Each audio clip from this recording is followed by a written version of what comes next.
तो फ्रेंड्स आज हम बात करने वाले हैं शीशे के बारे में।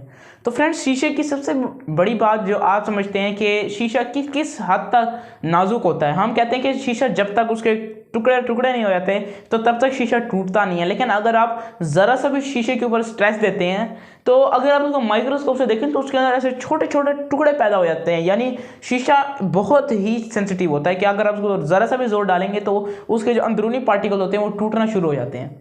अब हालांकि शीशे की एक ख़ास किस्म के बारे में मैं बात कर रहा हूँ, बहुत सारे और शीशे की अक़साम भी हैं जो कि इससे ज़्यादा मजबूत है, उसके अंदर मुख्तलिफ चीज़ें डाली जाती हैं। लेकिन ये कि जो जिसको हम शीशा कहते हैं जो कि मिरर के तौर पे यूज़ होता है, मिरर के आगे जो शीशा लगाया जाता है, और आप जो कि एक मैं एग्जांपल देता हूँ कि जो गाड़ी में शीशे लगाए जाते हैं तो मैं उनके बारे में बात कर रहा हूँ कि अगर उसके ऊपर आप हाथ भी ऐसे 2 मिनट रख के खड़े हो जाएँ और अगर आप माइक्रोस्कोप है अगर आप उसे देखेंगे तो आपको पता चलेगा कि इसके अंदर किस हद तक समझिए टूट फूट गया अंदर से। बाहर से तो ऐसा लग रहा है कि उसके ऊपर कुछ भी नहीं हुआ, लेकिन जब आप अंदर से इसको देखेंगे तो पता चलेगा कि ये इसका बहुत बुरा हाल हो गया। तो आपको यहाँ से पता चलता है कि शीशा कितना नाजुक होता है।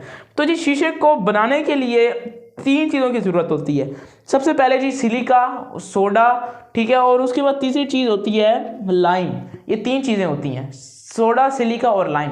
अब इन 3 चीज़ों को जी गर्म किया जाता है जब तक कि ये मेल्ट नहीं होती।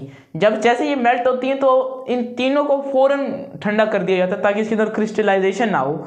इसकी वजह ये होती है कि गर्म तो इसलिए किया जाता है चले मिक्सचर बन जाए, एक दूसरे के साथ मिक्स हो जाए, लेकिन ठंडा जल्दी इसलिए किया जाता है ताकि इसके अंदर क्रिस्टल ना बने, ताकि जो शीशा है वो बिल्कुल स्मूथ रहे और उसके अंदर से बाकी सारी चीज़ें बाहर से नजर आएँ। अगर आप उसके अंदर क्रिस्टल बना देंगे तो वो ओपेक रह जाएगा, यानी कि आपको उसके अंदर से ट्रांसपेरेंसी उसके अंदर से ख़त्म हो जाएगी, आपको उसके आर पर आप नहीं देख सकेंगे। तो मतलब शीशा जो बनाना होता है वो बड़ा मुश्किल होता है और शीशे के लिए बहुत हाई टेम्परेचर चाहिए बनाने के लिए, ठीक है, और ये नाजुक भी इतना होता है और इसको बनाने के लिए जो है बहुत ज़्यादा टेम्परेचर भी चाहिए। और टेम्परेचर जो है तकरीबन 1000 डिग्री सेंटीग्रेड के करीब करीब होता है जब जाके शीशा बनता है। फिर उसको अचानक से ठंडा कर दिया जाता है तो शीशा बन जाता है।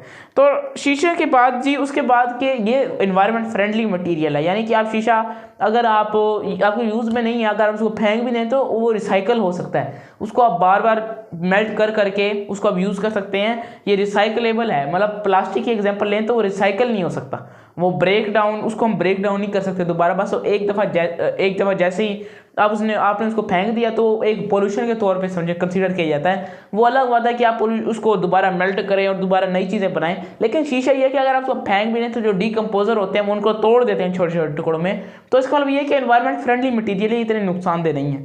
तो यहाँ से एक बात ये भी आती है कि हमें ना पेपर बैग यूज़ करने चाहिए, ना हमें किसी और किस्म के बैग यूज़ करने चाहिए। अगर शीशे के बने हुए बैग्स होते तो क्या बात होती, यानी कि शीशे के बने हुए बैग पहली बात तो कोई इस तरह डिस्पोज भी नहीं करता, फेंकता भी नहीं। और उसके अलावा भी शीशा अगर आप एक ख़ास किस्म का ग्लास होता है, टेम्पर्ड ग्लास जिसको कहते हैं, तो अगर आप उसको यूज़ करेंगे तो वो बहुत ही सख्त होता है, ठीक है, और उसको आप बैग के तौर पे भी यूज़ कर सकते हैं। तो साइंटिस्ट क्या कर रहे हैं कि आगे जो है प्लास्टिक और शीशे को मिक्स करके एक बैग बना रहे हैं ताकि वो रिसाइकल भी हो जाए, वो डिकम्पोज भी हो जाए और वो आपके काम भी आ जाए। तो शीशा जो है ये इसकी एक मैंने को किस्म बता दिया, टेम्पर्ड ग्लास। टेम्पर्ड ग्लास जो होती है शीशे की इंतहाई मजबूत किस्म होती है, और ये टेम्पर्ड ग्लास की एग्जांपल है कि आपकी मोबाइल स्क्रीन पर लगाई जाती है, जो स्क्रीन से जिसको आप हल्की सी शीट शीशे की लगाई जाती है तो उसको हम टेम्पर्ड ग्लास कहते हैं। वो प्योर टेम्पर्ड ग्लास तो नहीं होता, उसके अंदर प्लास्टिक भी थोड़ा सा डाला जाता है, लेकिन जो प्योर टेम्पर्ड ग्लास होता है वो थोड़ा सा उसको जो हम कहते हैं ट्रांसलूसेंट, मतलब उसके अंदर से प्रॉपर तरीके से लाइट गुजर नहीं सकते, लेकिन ये जो मजबूत बहुत होता है, आप उसको गिराएंगे भी तो वो टूटेगा नहीं। आमतौर पर जो मोबाइल फ़ोन जो कि शीशे के ग्लास बने होते हैं उनके पीछे ये टेम्पर्ड ग्लास लगाया जाता है ताकि खूबसूरती भी आए, उसके अलावा ये टूटे भी ना इतनी जल्दी, ठीक है। तो टेम्पर्ड ग्लास का जी ये यूज़ है। अब सबसे पहले जो ये ग्लास था ये सबसे पहले जी चाइनीज़ ने बनाया था। चाइनीज़ ने जो बनाया भी था उनका भी कोई मकसद नहीं था ये बनाने का। उन्होंने क्या किया कि 3 चीज़ें जो हैं उन्होंने अपने केमिकल्स बना रहे थे, कुछ दवाएं वगैरह, तो इन दोनों को वो इतना गर्म हो गया, ये पूरी रात रख के ना वो भूल गई इसको।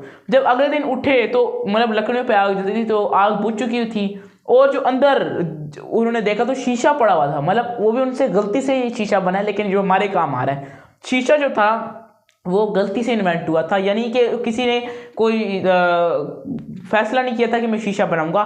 3 चीज़ें मिक्स करके जी उन्होंने नीचे आग जला के छोड़ दी। वो असल में अपनी तरफ से कोई इनसे ना 3 चीज़ों से दवाई कोई बनाते थे, कोई मेडिसिन बनाते थे, लेकिन ये कि जैसे बस वो सो ही गए उधर बनाने वाले, तो जब सुबह उठे तो उसके अंदर शीशा बना हुआ था, वो इतना गर्म हो गया कि वो मेल्ट होकर शीशे की उसने शक्ल इख्तियार कर ली। तो ये जी चाइनीज़ की वजह से जो है ये शीशा बना है। और ये टेम्पर्ड ग्लास है, ये 20th सेंचुरी में वजूद में आया था। तो फ्रेंड्स उम्मीद है वीडियो अच्छी लगी होगी, अगली वीडियो में मिलेंगे। अल्लाह हाफिज़।